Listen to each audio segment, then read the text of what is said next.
आज मी टिटवाळा गोवेली रोड जिथे गोवेली गोडसई फाटा जो आहे, गोडसईची कमान, त्याच्या आधी जीवदानी ढाबा वगैरे आहे त्या परिसरात आहे.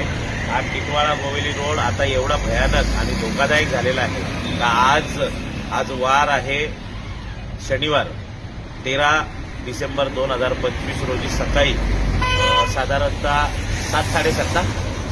7:30च्या आसपास एका महिलेला एका पिकअप गाडीने काही चुकी नसताना भरधाव वेगाने आला आणि चिरडून गेला. जागीच गतप्राण झालेली आहे, तिचा जीव गेला. ह्या गोष्टी सर्रास आता मोठ्या प्रमाणात या मांडा टिटवाळा परिसरात घडत आहेत. याच्यात सर्वात महत्त्वाचं म्हणजे की या वाहनांवर कोणाचं नियंत्रण नाही. वाहन कसेही चालवतात.